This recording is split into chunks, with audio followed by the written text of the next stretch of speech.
మనం జూన్ మంత్లో కన్య రాశి రాశి ఫలాలు చూసుకొని ఈ రాశి వాళ్ళకి చాలా బాగుందని మనం చెప్పుకోవచ్చు. ఇందులో డీటెయిల్స్ చెప్పుకునే ముందు ఇందులో ఉన్న నక్షత్రాలు చూద్దాం. ఇందులో ఉన్న నక్షత్రాలు మనకి ఉత్తర 2, 3, 4 పాదాలు, హస్త 1, 2, 3, 4 పాదాలు, చిత్త 1, 2 పాదాలంతా మనకి ఈ కన్య రాశిలో ఉంటారని తెలుసుకోవాలి.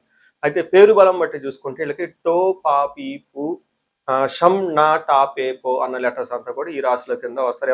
ఎవరిదైనా కనుక వాళ్ళ మొదటి అక్షరం ఈ పేరుతో కనుక ఉంటే వాళ్ళు మీరు కన్య రాశిని తెలుసుకోవాలి. గోచారం, లఘు గోచారం, సూక్ష్మ గోచారం ప్రకారం చూసుకుంటే వీళ్ళకి ఓవరాల్గా మనం ముందుగా చెప్పుకున్న విధంగా దాదాపు ఒక 75 to 80% చాలా బాగుందని మనం చెప్పుకోవాలి. ఇందులో సూర్యుడి వల్ల వీళ్ళకి క్రియాఫలం అంటే అనుకున్న పనిలో సక్సెస్ వస్తుంది. అలానే బుధుడి వల్ల శేష సౌఖ్యం, చక్కగా ఓవరాల్గా ఆల్రౌండర్ డెవలప్మెంట్ ఉంటుంది. శుక్రుని వల్ల అభయం, చాలా సేఫ్ అండ్ సెక్యూర్ ఒక ఎన్విరాన్మెంట్ వీళ్ళతో ఉంటారని గమనించుకోవచ్చు. ఫైనల్గా కుజుడు వీళ్ళకి మిక్స్డ్ రిజల్ట్ ఇస్తున్నారు. కుజుడు వల్ల వీళ్ళకి మిక్స్డ్ రిజల్ట్ ఉంది. 8th హౌస్లో ఉండటం వల్ల కొంచెం ఇబ్బందులు పెడుతున్నారని చెప్పుకోవచ్చు. అంటే ఏ ప్రకారంగా చూసుకున్నా ఇప్పుడు మారుతున్న గురువుతో కలిపి చూసుకుంటే అన్ని విషయాలు బాగుందని మీరు తెలుసుకోవాలి. ఇప్పుడు ఈ ప్రకారం చూసుకుంటే మారుతున్న 5 గ్రహాలలో దాదాపు 4 గ్రహాలు చక్కగా మంచి సపోర్ట్ ఇస్తున్నాయి. ఒక గ్రహం మాత్రం కొంచెం పార్షియల్గా ఇబ్బంది పెడుతూ ఉందని తెలుసుకోవాలి. ఏ ప్రకారంగా చూసుకున్నా పర్సంటేజ్ వీళ్ళకి 80% వరకు చాలా చక్కగా ఉందని మీరు తెలుసుకోవాలి. మనం ఇప్పుడు వివరాలు చూస్తే వీళ్ళకి సూర్యుడు 10వ స్థానంలో ఉన్నారు. సూర్యుడు 9వ స్థానం నుంచి 10వ స్థానానికి మారటంతో వీళ్ళకి కొత్త ఆపర్చునిటీస్ వచ్చే అవకాశం ఉంటుంది. ఉద్యోగంలో చాలా బాగుంటుంది. ప్రమోషన్స్ వచ్చే అవకాశం కూడా ఉంటుంది. మనకి ఫస్ట్ సంస్కృతంలో మన మహర్షులు ఏమన్నారో చూసి తర్వాత దానికి రియల్ ఎలా అప్లికేషన్ చేయాలి, ఎలా ఉంటుందో మనం చూద్దాం. ముందు శ్లోకం చూద్దాం. సూర్యుడు 10వ స్థానంలో ఉంటే ది గుడ్ ఎలా ఎవరు చెప్పారంటే మనకి పురాతనమైన జ్యోతిష శాస్త్ర గ్రంథాల్లో వివరించడం జరిగింది. ఏమని చెప్పారు? అది సంస్కృతంలో చెప్పబడింది. ఏమని?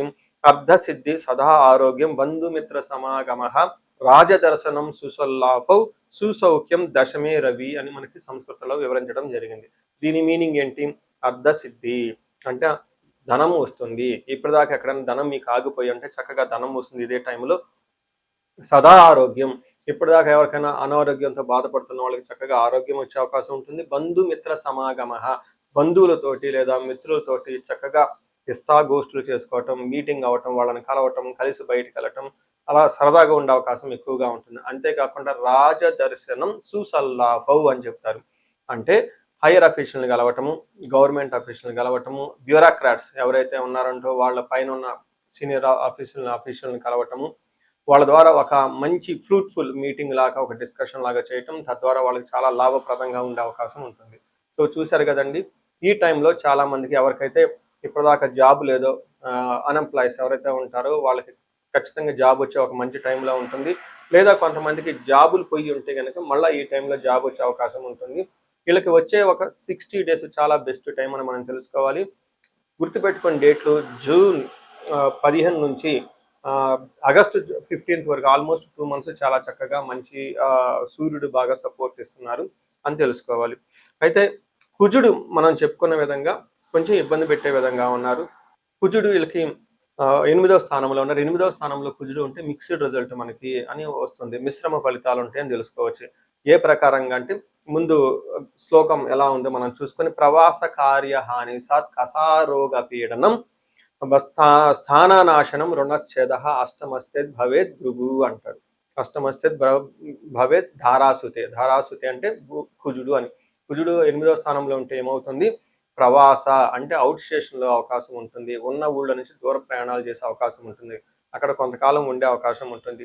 కార్యహాని సాత్ అంటే పనులు చేస్తే అందులో సరైన రిజల్ట్ రాకుండా ఇబ్బంది పడే అవకాశం ఉంటుంది. కాస రోగ పీడనం అంటే విపరీతంగా దగ్గు వచ్చే అవకాశం ఉంటుంది తెలుసుకోవచ్చు. స్థాననాశనం, కొంతమంది పదవులను కోల్పోయే అవకాశం కూడా ఉంటుంది. కుజుడు కొంతమందికి ఇబ్బంది పెట్టే అవకాశం ఉంటుంది. ఒక పక్క సూర్యుడు ప్రమోషన్స్ ఇస్తూనే బట్ ఇంకొక చోట కొంతమందికి వాళ్ళ కుజుడు సరిగా లేకపోతే ఉన్న పొజిషన్లో లేదంటే జాబులో ఇబ్బందులు పడే అవకాశం ఉంటుందని గమనించుకోవాలి. అండ్ ఫైనల్గా అండ్ మోస్ట్ ఇంపార్టెంట్ శుక్రుడు 11వ స్థానంలో ఉండటం చాలా విశిష్టతనిస్తుంది. ఏ ప్రకారంగా వస్తుంది? పుష్టిం కాంతిం తదా ఇష్టకార్య సాధనం క్షీరాన్న భోజనం శుక్రాత్ ఏకాదశి గతే అంటారు. అంటే శుక్రుడు 11వ స్థానంలో ఉంటే క్షీరాన్న భోజనం, చక్కగా మంచి భోజనం చేస్తూ ఉంటారు. ఇష్టకార్య సాధకం, అనుకున్న పనులన్నీ సాధించుకుంటూ ఉంటారు. కాంతివంతంగా ఉంటారు, చక్కగా ఉంటారని చెప్పుకోవచ్చు. సో చూశారు కదండి మనం ఈ యొక్క రాసులు ఆ, ఇంకా బుధుడు కూడాను చాలా చక్కగా ఫైనాన్షియల్ ప్రాస్పెరిటీని, ఉన్నతిని, బిజినెస్ ట్రాన్సాక్షన్స్ని, అప్పటిదాకా ఎక్కడైనా కనుక ఏదైనా విషయంలో ఆగిపోయి ఉంటే ఆ, ఆ, పనులు కాకుండా ఈ టైంలో అవి పుంజుకొని చక్కగా పురోగభివృద్ధి సాధించే అవకాశం ఉంటుంది. సో ఏ ప్రకారం చూసినా మీకు కన్య రాశి వాళ్ళకి వచ్చే ఒక 60 డేస్ చాలా బెస్ట్ టైము, అందులోనూ జూన్ ఇంకా బెస్ట్ టైం అని మీరు గమనించుకోవాలి. సో ఈ రాశి వాళ్ళకి కుజుడికి సంబంధించి ఆంజనేయ స్వామికి సంబంధించిన ఏదైనా శ్లోకం, హనుమాన్ చాలీసా, హనుమాన్ కార్యసిద్ధి మంత్రం చదువుకుంటే చాలా బాగుంటుంది. కుజుడికి సంపూర్ణ శాంతి పూజలు అని ఉంటాయి. ఈ సంపూర్ణమైన శాంతి పూజలు చేపించుకుంటే కుజుడి యొక్క అనుగ్రహం మీకు కలిగి టోటల్గా అన్ని ప్లానెట్స్ మీకు పరిపూర్ణమైన ఒక మంచి సత్ఫలితాలను ఇచ్చే అవకాశం ఉంటుంది.